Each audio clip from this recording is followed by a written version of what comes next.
Hello friends and welcome to मेट्रोचेक medical lectures आणि मी तुमचा मित्र प्रशांत शिंदे आपल्या एका नवीन व्हिडिओमध्ये तुमचं सर्वांचं स्वागत करतोय।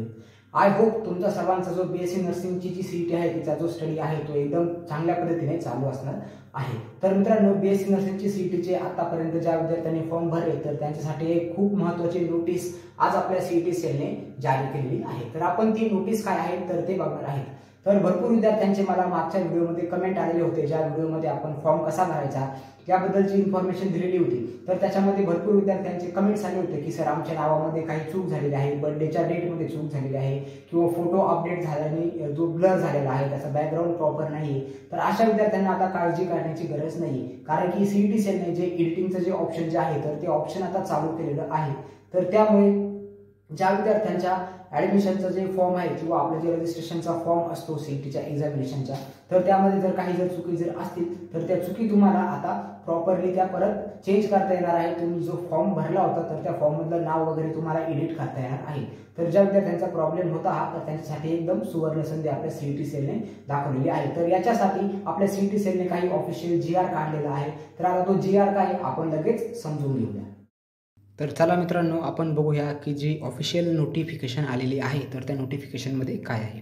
तर मित्रांनो, तुम्ही इथं बघू शकता notice number 4 MH nursing CET 2025 editing application form, म्हणजे जो ॲप्लिकेशन फॉर्म तुम्ही भरलेला आहे तर त्यामध्ये तुम्हाला एडिटिंग करण्यासाठी काय काय रूल्स आहेत तर ते रूल्स आपण या नोटीसमध्ये बघणार आहोत। The process of online registration of the candidate for the MH nursing CET 2025 was complete bye 15/3/2025, म्हणजे 15 मार्चला जी आपली ऑनलाईन रजिस्ट्रेशनची प्रोसेस होती तर ती प्रोसेस संपलेली आहे। However it is observe from the emails receive from the candidates, काही विद्यार्थ्यांनी सीईटी सेलला ईमेल पाठवले आणि त्या ईमेलमधून असं आढळून आलं की भरपूर विद्यार्थ्यांनी फॉर्म भरताना काही मायनर मिस्टेक केलेल्या आहेत। Accordingly, considering the request of the said candidates, the component authority has decided to give the candidate an opportunity to edit the details mentioned below in the application form। म्हणजे काय की आपल्या विद्यार्थ्यांनी जे notice किंवा जे ईमेल्स आपल्या CET सेलला पाठवलेले आहेत तर त्याचा विचार करता जी कॉम्पोनंट अथॉरिटी आहे किंवा आपली जी सीईटी सेलची ऑथॉरिटी आहे तर त्यांनी एक डिसिजन घेतला आणि त्या डिसिजनमध्ये त्यांनी असं ठरवलं की जे आपला फॉर्म आहे तर त्या फॉर्ममध्ये एडिट करण्यासाठी आपण विद्यार्थ्यांना काय देऊ तर आपण एक ऑपॉर्च्युनिटी किंवा एक चान्स विद्यार्थ्यांना देऊ। तर असे कोणते कोणते फॅक्टर्स आहेत किंवा कोणते पॉईंट्स आहेत ज्यामध्ये तुमची जर चुकी झालेली असेल, काही स्पेलिंग मिस्टेक जर असेल तर तुम्ही ते एडिट करू शकता।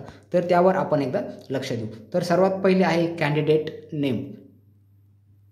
तर त्यामध्ये सर्वात पहिलं जर आपण बघितलं तर आहे कॅन्डिडेट नेम, म्हणजे विद्यार्थ्याचं जे नाव आहे तर त्या नावामध्ये काही बदल जर असेल, काहींची स्पेलिंग चुकलेली असेल, काहींचं आडनाव काहींचं आडनाव जर मध्ये गेलं असेल, स्वतःचं नाव पहिले आले असेल, शेवट गेले असेल, अशा जर काही जर चुकी जर असतील तर कॅन्डिडेट नेम जे आहे, जे तुमचं 10वीचं मार्कशीट आहे किंवा 10वीचं जे सर्टिफिकेट आहे आपलं मार्कशीटचं तर त्याच्याप्रमाणे तुम्हाला कॅन्डिडेट नेम टाकायचं आहे।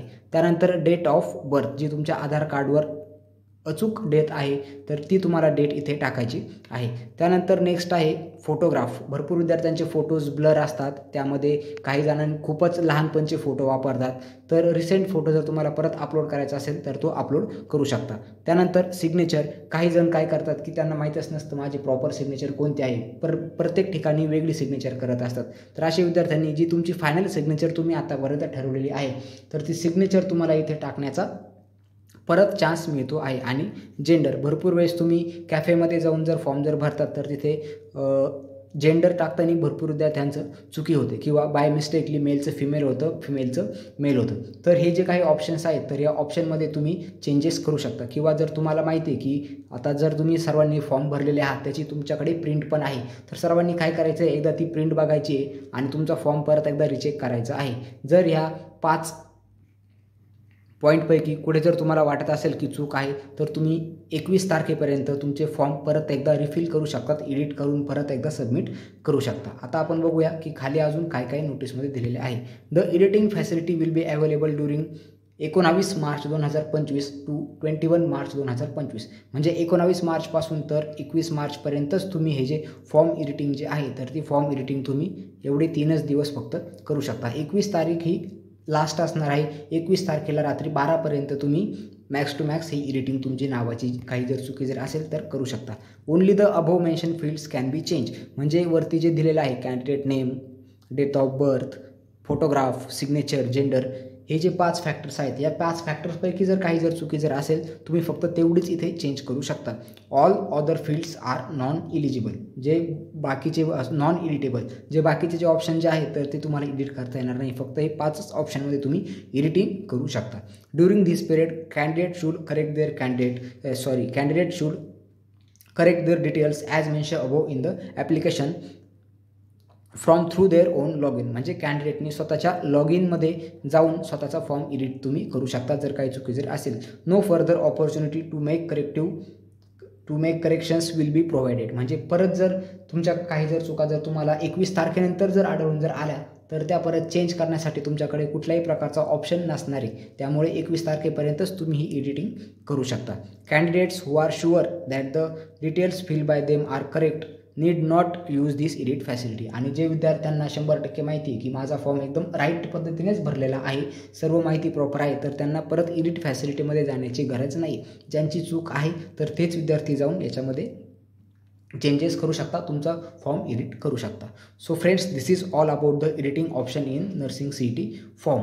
आय होप तुम्हाला सर्वांना माहिती समजलेली आहे आणि मी एकदम सोप्या भाषेमध्ये सांगण्याचा प्रयत्न केला आहे. तर मित्रांनो, व्हिडिओ जर आवडला असेल तर व्हिडिओला एक लाईक करा आणि चॅनलला सबस्क्राईब करा, कारण की येणाऱ्या ॲडमिशनबद्दल सर्व इन्फॉर्मेशन ॲज वेल ॲज तुम्हाला BSc नर्सिंगमध्ये लास्ट इयरपर्यंत 4थ्या वर्षापर्यंत लागणाऱ्या सर्व नोट्स, सर्व इन्फॉर्मेशन, सर्व लेक्चर्स आपल्या मेडप्रोचेक मेडिकल लेक्चर्स या चॅनल थ्रू मिळतील. तर चॅनलला आजच सबस्क्राईब करून ठेवा आणि सपोर्ट करा. धन्यवाद मित्रांनो.